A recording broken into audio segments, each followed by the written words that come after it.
ડેડિયાપાડા તાલુકાની નર્મદા જિલ્લાની છેક છેવાડાની મહારાષ્ટ્ર બોર્ડરની નજીકની આ શાળા સરીબાર શાળા નામ છે અને એકદમ છેવાડે આવેલી છે. સગવડો બહુ પાંખી, બહુ સગવડો અહીંયા જોવા ના મળે અને છતાં બી આ ગામનું અને આ શાળાનું પરિણામ સરસ આવી રહ્યું છે. અને એના મૂળમાં છે કદાચ આ શાળાના આચાર્ય કેતનભાઈ બહુ સરસ રીતે કામ કરે છે.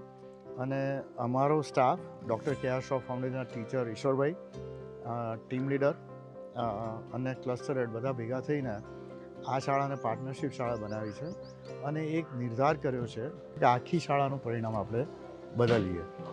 અને કેતનભાઈની જે આખી કહાણી છે, જીવન કહાણી, એક પ્રેરણારૂપ છે કે શિક્ષક અને આચાર્ય ધારે તો શું કરી શકે એમ છે. મને અહીંના બાળકો પ્રત્યે ખૂબ લગાવ થઈ ગયો અને મેં જીવનમાં વિચારી લીધું કે અહીંના જે બાળકો છે, જે ગામ વિસ્તારના જે બાળકો છે, એમને પણ સારું શિક્ષણ આપીને અને જે શહેર લેવલના જે બાળકો છે એ લેવલનું એમને શિક્ષણ આપીને અને જીવનમાં એ લોકો આગળ વધે એવા મારા ઉદ્દેશ્ય સાથે હું અહીં છેલ્લા 14 વર્ષથી નોકરી કરી.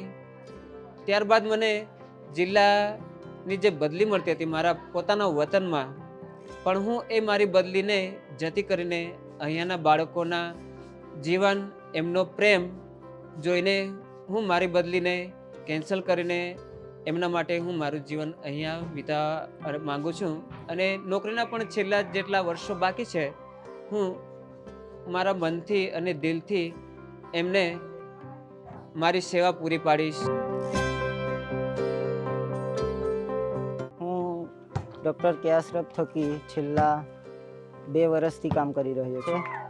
તો મેં સાહેબ અને જે સ્ટાફ મિત્રો છે મારા સ્કૂલના, એમનો મેં પરમિશન લીધી.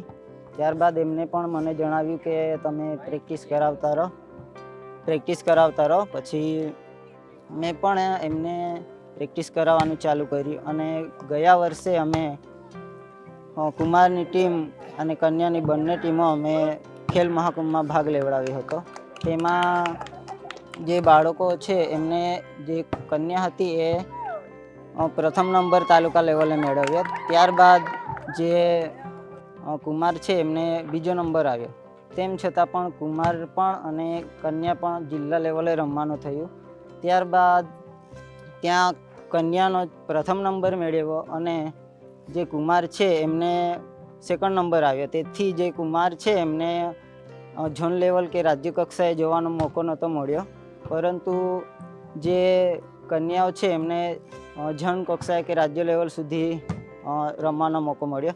ત્યારબાદ મેં પણ ત્યારે પ્રેક્ટિસ કરવાનું હજુ ચાલુ જ હતું. પછી જે ઝોન લેવલે ગયા ત્યાં કન્યાઓની ટીમ જે છે, જે સેમિફાઇનલમાં અમે થોડા પોઈન્ટથી જ અમે હારી ગયા હતા. જે કન્યાઓ છે એ હાલ પણ કુમાર અને કન્યાની જે અધર જે શાળા છે ત્યાં પણ જઈને ત્યાં પણ વોલીબોલની ટીમમાં એ સિલેક્ટ થયા છે અને રમતા પણ છે. જે લક્ષ્ય મૂવી મેં જોયું તેના પરથી કેવી પરિસ્થિતિમાંથી ગુજરીને કેવી મહેનત અને સખત મહેનતથી એના જે ધ્યેય ગોલ હોય છે ત્યાં સુધી પહોંચે છે. તો મેં પણ નક્કી કર્યું કે મેં બાળકોને પ્રેક્ટિસ કરાવીશ અને બાળકોને રાજ્ય સુધી મેં લઈ જઈશ.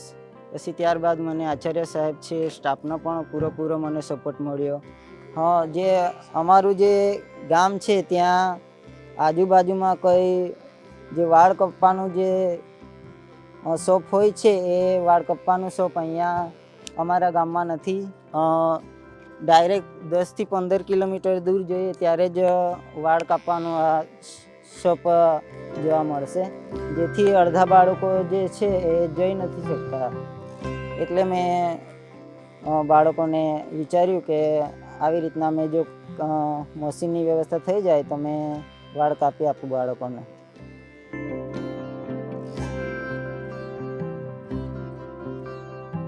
એ ઉપરાંત એ ઇલેક્ટ્રિશિયનનું પણ કામ કરે છે. સવારે 9 વાગે આવી જાય છે, પછી એમનો ક્લાસ લે છે. છોકરાઓને વોલીબોલની પ્રેક્ટિસ પણ કરાવે છે. તાલુકાની જિલ્લા લેવલે પ્રથમ નંબરે આવી છે અને હવે સ્ટેટ લેવલે રમવા પણ જવાના છે. તો ચાલો આપણે 9 લીટી દોરી દઈએ. 1 2 આગળ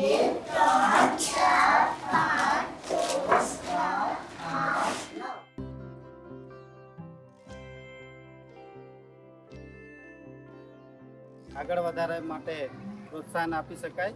અને આપણી સાથે અમારા આચાર્યશ્રી પણ રાત્રે બાળકો સાથે પ્રેક્ટિસ કરે છે અને એ પણ ખૂબ સારા પ્લેયર છે. શિક્ષક મિત્ર પણ સાથે મળીને પ્રયાસ કરે છે જેથી જિલ્લા સુધી પહોંચી છે. અને અમારી જે શાળાનું જે શિક્ષણ છે એમને આગળ વધાવે છે અને અમારે જે શિક્ષકોની જે ખોટ છે એમની પૂરી કરે છે. તો શ્રોફ ફાઉન્ડેશનની જે આ ઉદ્દેશ્ય છે માત્ર બાળકોને સારું શિક્ષણ પૂરું પાડવાનું નથી પણ સારા નાગરિક બનાવવાના છે દેશના. તો એમના જે ઉદ્દેશ્ય છે એમને હું ખૂબ દિલથી આભાર માનું.